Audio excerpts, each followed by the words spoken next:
नमस्कार सभी साथियों को स्वागत करता हूं सबका इस YouTube चैनल पर जिसका नाम है स्टडी विद PN लोधा।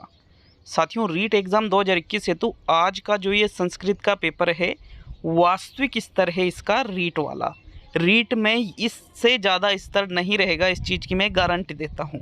तो यहाँ पर यूँ मान के बिल्कुल ईमानदारी से, बिल्कुल ही ईमानदारी से पेपर को हल करके कमेंट में बताना कि 30 में से कितने हुए। यहाँ अगर आप 25 कर देते हो तो मैं गारंटी देता हूँ कि मेन जो पेपर होगा रीट में उसमें आपके 25 से एक भी अंक कम नहीं आएगा। ज़्यादा ही आएंगे, हो सकते 30 आ जाए, लेकिन 25 से तो कम नहीं आएगा। इसलिए लेवल 1 और 2 जिसके लैंग्वेज फर्स्ट संस्कृत है या लैंग्वेज सेकंड संस्कृत है, ईमानदारी से 30 प्रश्नों को हल करके जाना। तो चलिए शुरू करते हैं इस वीडियो को।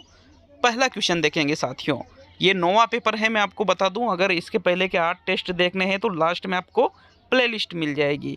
तो शुरू करते हैं। प्रश्न संख्या 1, वाच्य परिवर्तनम कुरुत है। वाच्य परिवर्तन करना है। अहम अमृतम पिबामी, ये एक वाक्य है, इसका वाच्य परिवर्तन करना है। तो मया अमृतम पिब्यते, मया अमृतम पीते, मया अमृतम पाशिते और मया अमृतम पीते। तो साथियों, इस पीते में और इस पीते में क्या अंतर है? इसमें छोटी की मात्रा है, इसमें बड़ी की मात्रा है। चारों ही विकल्प अलग अलग है। तो प्रश्न संख्या 1 में देखो, वाच्य परिवर्तन जब हम करेंगे वाच्य परिवर्तन तो अहम का हो जाता है मया। क्या हो जाता है? मया। लेकिन चारों में ही मया है। अब देखो, अमृतम अमृतम अमृतम अमृतम, चारों में ही अमृतम है, तो इससे तो कुछ भी पता नहीं चल रहा है। अब जो पिबामी शब्द है साथियों, इसका परिवर्तन करने पर इसका परिवर्तन होता है पीते। सेकंड विकल्प आपके प्रश्न संख्या 1 में सही है। नेक्स्ट प्रश्न संख्या 2 पे आते हैं। लेकिन मैं एक बार आप सभी का धन्यवाद करना चाहूँगा, जो कल मेगा टेस्ट डाला था 150 प्रश्नों वाला, वो नहीं किया है तो उसको ज़रूर करें। उसमें टारगेट रखा था कि 2K लाइक चाहिए मुझे, 2K मतलब 2000 लाइक। तो साथियों, 2000 से भी ज़्यादा एक ही दिन में उस वीडियो पे लाइक हो चुके हैं और लगभग 25,000 लोगों ने एक दिन में उस टेस्ट को अटेंड किया है। तो बहुत बहुत शुक्रिया यार।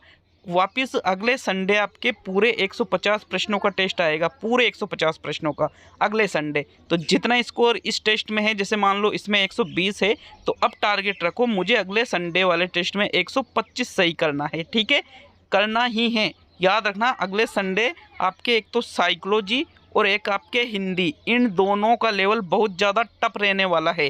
जैसे इस वाले टेस्ट में, कल वाले टेस्ट में आपके गणित का थोड़ा लेवल मैंने बढ़ाया था, लेकिन ये साइकोलॉजी और हिंदी का जो लेवल है बहुत ज़्यादा टफ रखने वाला हूँ अगले संडे, तो याद रखिएगा। ठीक है, प्रश्न संख्या 2 को देखते हैं। प्रश्न संख्या 2 है, रेखांकित पदेषु प्रश्न निर्माणम कुरुत है। रामात श्याम है, चतुरतर है, अर्थात राम श्याम से चतुर है। तो यहाँ पर ये जो रामात शब्द है, इससे आपको प्रश्न निर्माण करना है। तो कश्य, कस्मिन, कस्मात, कम। तो साथियों, प्रश्न संख्या 2 में राइट आंसर है। देखो, रामात, तो मैंने एक ट्रिक बताई थी प्रश्न निर्माण के लिए, जो बाद में लास्ट में जो वर्ण होता है उस वर्ण को ढूंढो। तो कौन सा है यहाँ पर? तय है, मतलब यहाँ पर क्या बनेगा? कस्मात श्याम है, चतुर्तर है। विकल्प नंबर आपका 3 सही है दूसरे क्वेश्चन में। नेक्स्ट आगे बढ़ेंगे प्रश्न संख्या 3 पर। तो साथियों, इसके प्रश्न नंबर 3 को देखते हैं। आपके तीसरा क्वेश्चन, ग्रामात दक्षिण तय है मंदिरम शोभते, शुद्ध वाक्यम किम। यहाँ पर इसका शुद्ध वाक्य क्या है?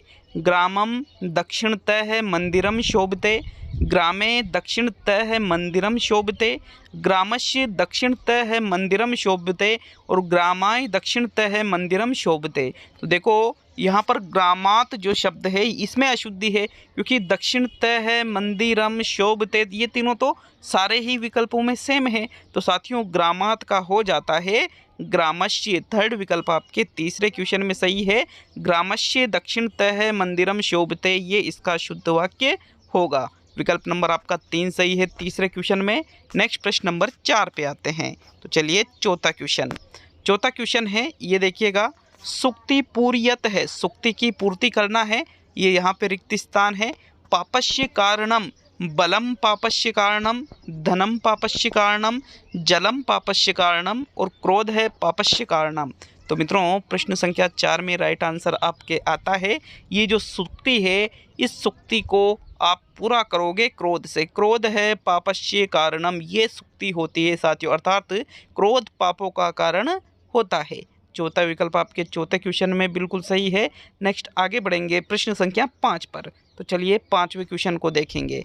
आपके प्रश्न संख्या 5 ये देखिए, कस्मिन् विधौ सामाजिकानुशासनं स्वीकृतं भंडारकर विधौ, प्रत्यक्ष विधौ, प्रयोजन विधौ, पाठ्य पुस्तक विधौ। अर्थात यहाँ पे आपसे एक बार आप आंसर बता दीजिए, फिर समझेंगे, नहीं तो फिर क्या ज़्यादा क्वेश्चन राइट हो जाते हैं, क्योंकि वहाँ कोई समझाने वाला आएगा नहीं एग्जाम में। तो देखो इसका जो राइट आंसर है वो रहेगा विकल्प नंबर 3। प्रश्न क्या कह रहा है, कस्मिन् विधौ, किस विधि में सामाजिक अनुशासन की स्वीकृति होती है।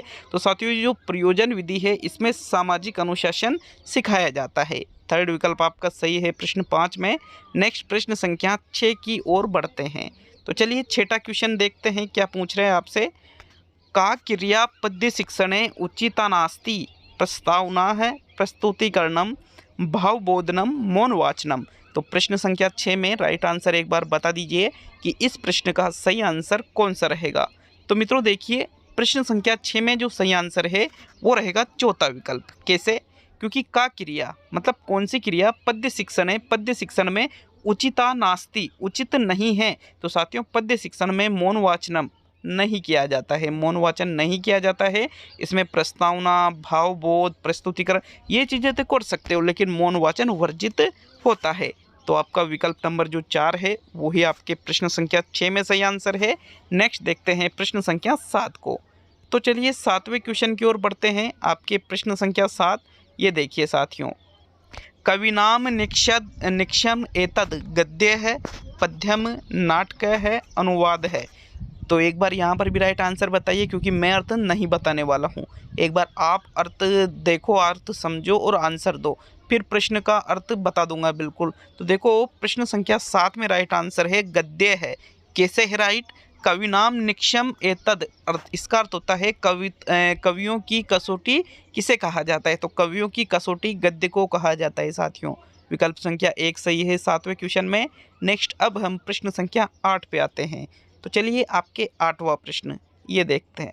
ये देखिएगा, कस्मिन् विधौ अन्यस्याः भाषायाः सहायता नापेक्षिता, भंडारकर विधौ, पाठ्यपुस्तक विधौ, समन्वय विधौ और प्रत्यक्ष विधौ। तो प्रश्न संख्या 8 में राइट आंसर आपका कौन सा रहेगा बताइए साथियों।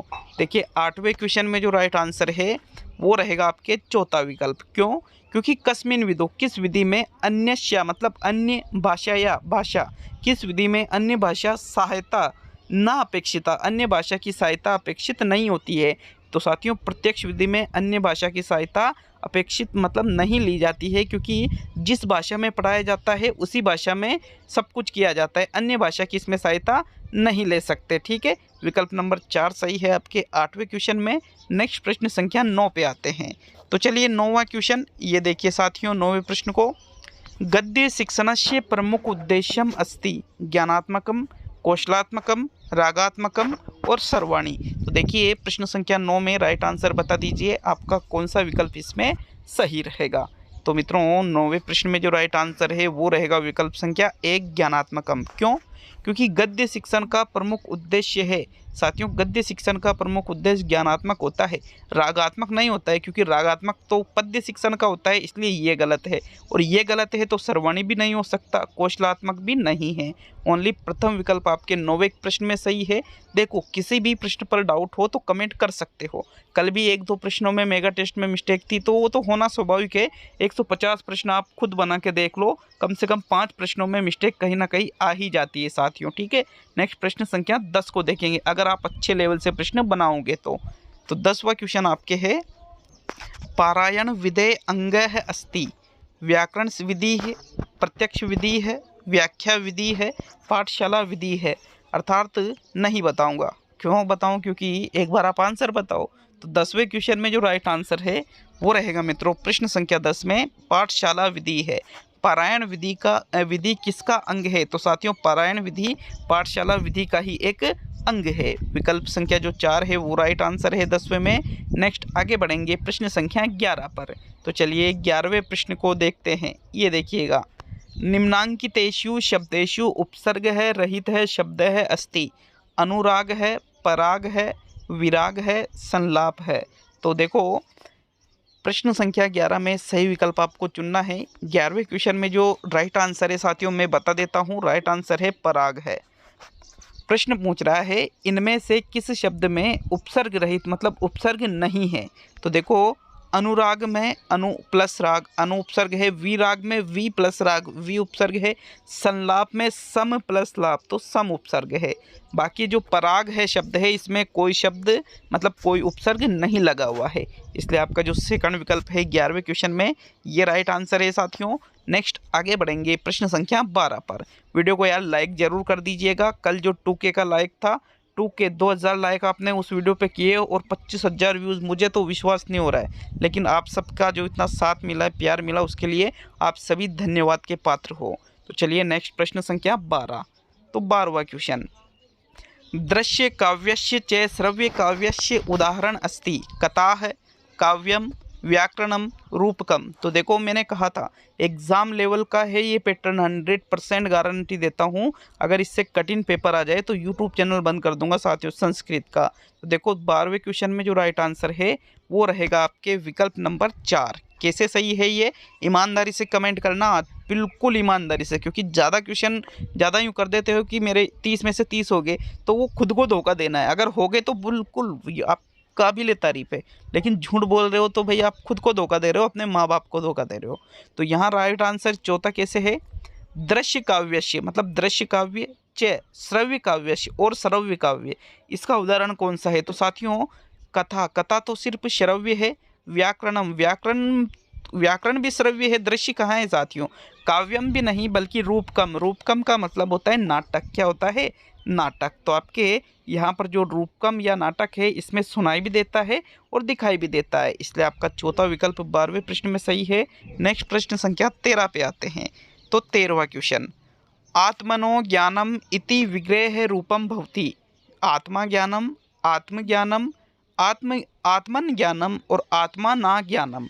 तो जो आत्मनो ज्ञानम शब्द है इसका आपको विग्रह करना है मित्रों। प्रश्न संख्या 13 में बताइएगा कौन सा विकल्प आपका सही है। तो देखो जो आत्मनो ज्ञानम है इसका विग्रह होता है आत्मज्ञानम, न कि आत्मा ज्ञानम, न आत्मन ज्ञानम, न आत्मना ज्ञानम। ये तीनों ही विकल्प गलत है। ओनली सेकंड विकल्प आपका सही रहेगा प्रश्न 13 में। तो चलिए अब हम प्रश्न संख्या 14 की ओर बढ़ेंगे।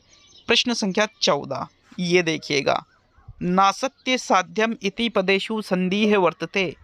अच संधि है, हल संधि है, द्वे और न को अपि, इनमें से कोई नहीं।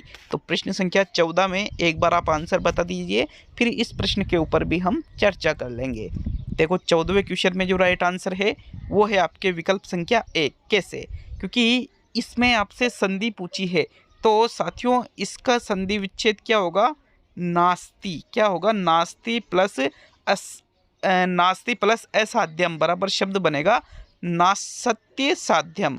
इसमें यण संधि है, इको यण ची सूत्र से यो होती है, और ये यण संधि है, ये स्वर संधि का भाग है, और स्वर संधि को संस्कृत में क्या कहते हैं, अच संधि, जबकि हल संधि व्यंजन होती है।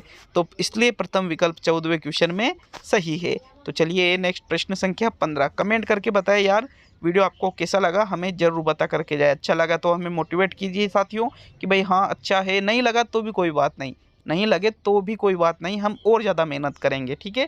प्रश्न संख्या 15, ल्यप प्रत्यय प्रयोगे वर्तते दाय आदाय काव्य पाठाई। तो यहाँ प्रश्न नंबर 15 में राइट आंसर बताइए आपका कौन सा विकल्प सही है। देखो मित्रों 15वें क्वेश्चन में जो राइट आंसर है वो रहेगा आपका विकल्प नंबर 2, क्योंकि ल्यप प्रत्यय का प्रयोग किसमें हुआ है साथियों, दाय काव्य या पाठाई में नहीं हुआ है, क्योंकि ल्यप जो प्रत्यय होता है इसमें आगे उपसर्ग लगा होना जरूरी है। अगर उपसर्ग नहीं लगा हुआ है तो फिर वहाँ पर ल्यप प्रत्यय नहीं होता है। तो यहाँ पर देखो पाठाई, काव्य और दाय, इनमें कोई भी उपसर्ग नहीं है, इसलिए इसमें ल्यप प्रत्यय नहीं है। बाकी आदाय में ये तो शेष रहता ही है, इसका ये तो शेष रहता है, और आगे उपसर्ग भी लगा होता है, यहाँ आ उपसर्ग लगा हुआ साथियों, इसलिए आपके जो सेकंड विकल्प है 15वें क्वेश्चन में वो आपका राइट आंसर है। तो चलिए नेक्स्ट प्रश्न संख्या 16 पे आते हैं। तो मित्रों प्रश्न नंबर 16 आपसे पूछ रहा है, दुर्योधन है रिक्त स्थान इरिष्यति। रिक्त स्थान की यहाँ पर आपको पूर्ति करनी है। अर्जुनात, अर्जुनाई, अर्जुनम और अर्जुन है। तो बताइए प्रश्न संख्या 16 में आपका कौन सा विकल्प सही है। तो मित्रों 16वें क्वेश्चन में जो राइट आंसर है वो रहेगा अर्जुनाई, सेकंड विकल्प। क्यों? क्योंकि ईर्ष्यति, ईर्ष्या करने के योग में चतुर्थी विभक्ति का प्रयोग होता है। किसका? चतुर्थी, जिस पर ईर्ष्या की जाती है। तो यहाँ ईर्ष्या किसके प्रति हो रही है? अर्जुन के प्रति। कौन कर रहा है? दुर्योधन। इसलिए अर्जुन शब्द में चौथी विभक्ति लगेगी और शब्द क्या बनेगा? अर्जुनाई। विकल्प नंबर 2 सही है आपके 16वें क्वेश्चन में। नेक्स्ट आगे बढ़ेंगे प्रश्न संख्या 17 की ओर। तो चलिए प्रश्न नंबर 17 को देखेंगे मित्रों। इच्छेत पदे किम लकारे प्रयुक्तम? लट लकारे, लोट लकारे, विधिलिंग लकारे और लिरिट लकारे। देखो वैसे इस टेस्ट में आपको एक भी मिस्टेक नहीं दिखेगी, लेकिन अगर फिर भी मिस्टेक आपको बाई चांस अगर किसी प्रश्न में लगती हो तो उसके लिए आप जरूर कमेंट करें। तो जो इच्छेद है, इच्छेद तय में हलंत लगा हुआ है, ठीक है, ये किस लकार में प्रयुक्त होता है? साथियों ये विधि लिंग लकार में प्रयुक्त होता है इच्छेद। तो साथियों एत, एताम, एयु ये चीज़ें विधिलिंग लकार के अंतर्गत आती है। लट, लोट या लिरिट लकार नहीं होगा। ओनली थर्ड विकल्प प्रश्न 17 में सही है। तो चलिए नेक्स्ट प्रश्न संख्या 18 आपके 18वां क्वेश्चन।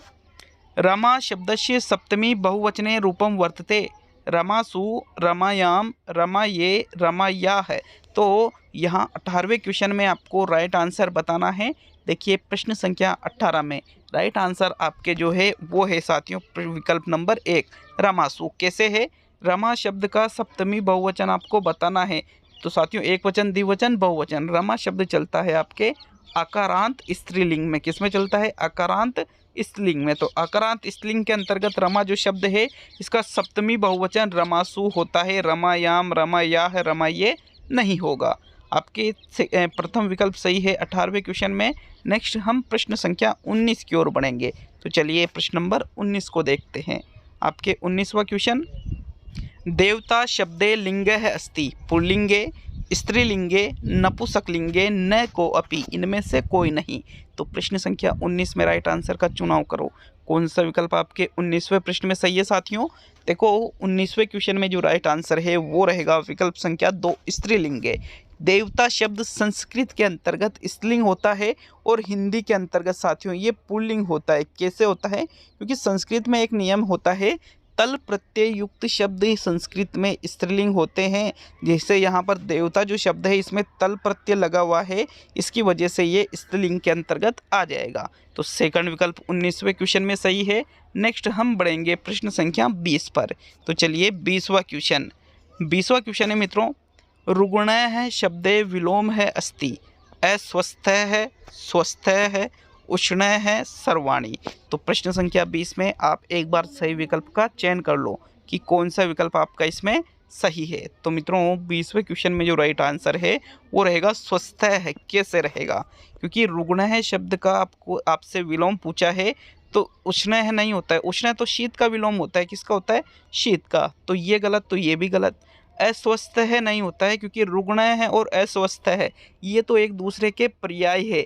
यहाँ पर रुग्ण का अर्थ अस्वस्थ से लिया जाता है, इसलिए आपका जो स्वस्थ है वाला विकल्प है दूसरा वही 20वें क्वेश्चन में सही रहेगा। अब हम प्रश्न संख्या 21 की ओर बढ़ेंगे।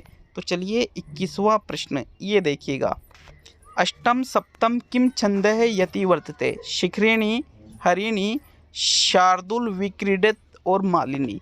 तो बताइए प्रश्न संख्या 21 में आपका कौन सा विकल्प राइट आंसर है? तो मित्रों 21वें क्वेश्चन का जो राइट आंसर है वो रहेगा मालिनी। मालिनी जो छंद है इसमें अष्टम सप्तम मतलब 8-7 वर्णों की यति होती है। मतलब इसमें वर्णों की संख्या कितनी हुई? टोटल 15 हुई। यहाँ पर चौथा विकल्प आपका सही है। 8-7 की से यति होती है इसमें। प्रश्न संख्या 21 में ओनली फोर्थ विकल्प आपके सही आंसर रहेगा। तो चलिए अब हम प्रश्न संख्या 22 को देखेंगे। आपके 22वां क्वेश्चन। दानी शब्दे प्रत्यय अस्ति, ल्यप प्रत्यय, कत्वा प्रत्यय, अनियर प्रत्यय और कत प्रत्यय। तो 22वें क्वेश्चन में बताइए आपका कौन सा विकल्प सही है? देखो 22वें क्वेश्चन में जो राइट आंसर है वो है आपके विकल्प नंबर 3 सही। क्यों है तीसरा विकल्प सही? क्योंकि दानी में साथियों अनियर प्रत्यय लगा हुआ है। अनियर, नी, निया, नियम, यहाँ पर अनियर प्रत्यय होता है। ये पहचान है, शॉर्ट ट्रिक मैंने आपको पढ़ा रखी है संस्कृत में। तो चलिए नेक्स्ट प्रश्न नंबर 23 पे आते हैं। आपके 23वां क्वेश्चन है मित्रों। भाषायाः शुद्धतायाः मूल्यांकनं भवति। गद्य शिक्षणम, पद्य शिक्षणम, व्याकरण शिक्षणम, नाटक शिक्षणम। तो 23वें क्वेश्चन में राइट आंसर आपका कौन सा रहेगा, जल्दी ही बता दीजिए, क्योंकि ज़्यादा बड़ा वीडियो नहीं बनाता हूँ। ऐसा नहीं है कि 30 क्वेश्चन के लिए भी 1-1.5 घंटा लग गया। 30 क्वेश्चन में आप 1-1.5 घंटे लगा रहे हो, यहाँ पर 1-1.5 घंटा बहुत ज़्यादा हो जाता है साथियों। इतने में तो यहाँ पर 4 मॉडल पेपर हल हो जाते हैं। तो देखो, भाषया शुद्धताया मूल्यांकनम व्याकरणम शिक्षणम भवति, मतलब भाषा की शुद्धता का मूल्यांकन व्याकरण शिक्षण के अंतर्गत आता है। थर्ड विकल्प 23 में सही है। नेक्स्ट अब हम प्रश्न नंबर 24 को देखेंगे। तो प्रश्न संख्या 24, अधिगमस्य अभिप्रायः भवति, ज्ञानस्य स्थायीकरणम, प्रशिक्षणम, अपेक्षित व्यवहारगत परिवर्तनम और बुद्धेः विकासः। तो प्रश्न संख्या 24 में राइट आंसर बताइए, आपका कौन सा विकल्प 24वें क्वेश्चन में सही है। देखो यार, शेयर बिल्कुल भी नहीं करते हो आप वीडियो को, तो अगर हो सके तो 30 सेकंड निकाल के शेयर भी कर दिया करो। तो प्रश्न नंबर 24 में राइट आंसर है तीसरा विकल्प, अधिगमस्य अभिप्रायः भवति। अधिगम का अभिप्राय है क्या है, तो अपेक्षित व्यवहारगत परिवर्तन ही साथियों अधिगम का अभिप्राय होता है। थर्ड विकल्प 24 में सही है। नेक्स्ट प्रश्न नंबर 25 को देखेंगे। तो चलिए 25वां क्वेश्चन ये देखिए साथियों, प्रश्न संख्या 25 को ये है, गृह कार्यस्य मुख्य उद्देश्यम अस्ति, छात्राः गृहे नवीन पाठनां पठितुं रुचेः प्रदर्शेयुः, अभिभावकाः जानीयुः यत्र छात्राः विद्यालये किं किं पठन्ति, उच्चारणं संशोधयतः, पठित पाठान् अधिकृत्य अभ्यासः कुर्युः। तो साथियों प्रश्न संख्या 25 में देखो राइट आंसर कौन सा रहेगा, एक बार प्रश्न को समझ लीजिए। तो राइट आंसर इसमें है विकल्प नंबर 4। क्यों है चौथा विकल्प इसमें राइट, क्योंकि गृह कार्य का मुख्य उद्देश्य पूछा है। तो गृह कार्य का मुख्य उद्देश्य छात्रों को घर पर नवीन पाठ पढ़ने के लिए रुचि प्रदान करना है क्या, नहीं। अभिभावकों को ये जानना है कि भाई छात्रों ने विद्यालय में क्या क्या पढ़ा, नहीं। उच्चारण संशोधन नहीं, बल्कि जो पठित पाठान मतलब जो पाठ पढ़ाया गया है कक्षा में, अधिकृत अभ्यास है कुर्पू है। तो मतलब जो पाठ पढ़ाया गया है कक्षा में उसका अभ्यास हो सके अच्छी तरह से, उस पर छात्र अपना अधिकार कर सके, इसलिए चौथा विकल्प आपका इसमें 25वें क्वेश्चन में सही रहेगा। तो अब हम प्रश्न संख्या 26 को देखते हैं। तो साथियों प्रश्न संख्या 26 पे आते हैं, आपके 26वां क्वेश्चन। देखो आज है ना 15 क्वेश्चन तो ग्रामर के थे और 15 व्याकरण के, मतलब इस ग्रामर के और 15 शिक्षण विधियों के। व्याकरण और ग्रामर तो एक ही होगी, ठीक है। 15-15 जो रेशियो रीड का रहता है वही रखा है। 26वां क्वेश्चन है, निबंधात्मक परीक्षा अपेक्षया का परीक्षा विश्वसनीय कथ्यते, वस्तुनिष्ठ परीक्षया, भाषण परीक्षया, साक्षात्कार परीक्षया, लघुत्रात्मक परीक्षया। प्रश्न संख्या 26 में राइट आंसर बता दीजिए। तो साथियों 26वें क्वेश्चन में आपका राइट आंसर है वस्तुनिष्ठ परीक्षया। कैसे है राइट आंसर, देखो निबंधात्मक परीक्षा की अपेक्षा कौन सी परीक्षा विश्वसनीय होती है, तो निबंधात्मक की अपेक्षा लघुतरात्मक विश्वसनीय नहीं होती है, बल्कि वस्तुनिष्ठ परीक्षा विश्वसनीय होती है। क्योंकि वस्तुनिष्ठ परीक्षा में जो उत्तर होते हैं साथियों वो एक निश्चित उत्तर होते हैं और इसका परिणाम सदैव एक समान आता है, इसलिए प्रथम विकल्प आपका 26वें क्वेश्चन में बिल्कुल सही है। तो अब हम प्रश्न नंबर 27 की ओर बढ़ते हैं। आपके प्रश्न संख्या 27, सतत व्यापक मूल्यांकने कस्मिन् वर्षे अभवत्, 2009, 2008, 2003 और 2005। तो 27वें क्वेश्चन का राइट आंसर बता दीजिए। देखिए प्रश्न नंबर 27 में राइट आपके आंसर आता है प्रथम विकल्प 2009, क्योंकि सतत व्यापक मूल्यांकन किस वर्ष में आया था, तो 2009 में आया था साथियों। आपके प्रथम विकल्प 27वें क्वेश्चन में सही रहेगा। अब हम प्रश्न संख्या 28 को देखते हैं। तो चलिए 28वां क्वेश्चन आपसे क्या पूछ रहा है, उपचारात्मक शिक्षणेन किम भवति, छात्राणां त्रुटि निवारणम, पठनस्य पुनः अभ्यास है, लेखन कला सुनिपुणता और सर्वे। तो साथियों 28वें क्वेश्चन में राइट आंसर बता दीजिए। देखो 28वें क्वेश्चन में जो सही आंसर आपके आता है वो रहेगा विकल्प नंबर 4 सर्वे, मतलब इनमें से सभी। क्यों रहेगा, क्योंकि उपचारात्मक शिक्षण में क्या होता है, छात्रों की त्रुटि का निवारण बिल्कुल होता है, ये तो मुख्य रूप से है ना। पठन से पुनः अभ्यास, पठन का पुनः अभ्यास भी होगा, त्रुटि निवारण होगा, तो बिल्कुल वापस छात्र उस चीज़ को पढ़ेंगे। लेखन कला सुनिपुणता, तो साथियों अगर जो पठन अभ्यास होगा तो त्रुटि निवारण में लेखन भी हो सकता है, इसलिए इसमें सर्वाणी सही माना जाएगा सर्वे। क्योंकि ये क्वेश्चन रीट में आया हुआ क्वेश्चन है, आपको इसमें डाउट नहीं होना चाहिए। तो चलिए नेक्स्ट सेकंड लास्ट क्वेश्चन है आज का 29वां प्रश्न। पाठ योजनाया सर्वाधिक समययापनम भवति। प्रस्तावना है, प्रस्तुतिकरण है, प्रयोगे अभ्यास है, नियमीकरण है। तो साथियों प्रश्न संख्या 29 में राइट आंसर बताइए कि आपका कौन सा विकल्प इस क्वेश्चन में सही है। तो राइट आंसर बता देता हूँ इसका। देखो राइट आंसर है प्रस्तुतिकरण है। क्यों है राइट आंसर? क्योंकि पाठ योजना में सर्वाधिक समय किसका अध्यापन किया जाता है? तो साथियों सर्वाधिक समय प्रस्तुतिकरण को दिया जाता है। किसको? प्रस्तुतिकरण को। सेकंड विकल्प आपके 29वें प्रश्न में सही है। अब आज का अंतिम और 30वां क्वेश्चन, लेकिन जो मैंने कहा था कि भाई बिल्कुल ईमानदारी से कमेंट करना और लगा होगा, मैंने गारंटी दी है साथियों, बिल्कुल इसी लेवल का आपके पेपर बनने वाला है। तो चलिए अंतिम और 30वां क्वेश्चन। भाषा अधिगमस्य अवयवा है कति? एक है, त्रय है, द्वे और चत्वार है। तो साथियों 30वें क्वेश्चन में देखो भाषा अधिगम के अव्यय कितने हैं? तो भाषा अधिगम के अव्यय 4 होते हैं। कितने होते हैं? 4, चत्वार है। चौथा विकल्प 30वें क्वेश्चन में सही है। तो इसके बाद में जो 8 बजे वीडियो आ रहा है उसको भी जरूर अटेंड करिएगा। बहुत बहुत धन्यवाद सभी का।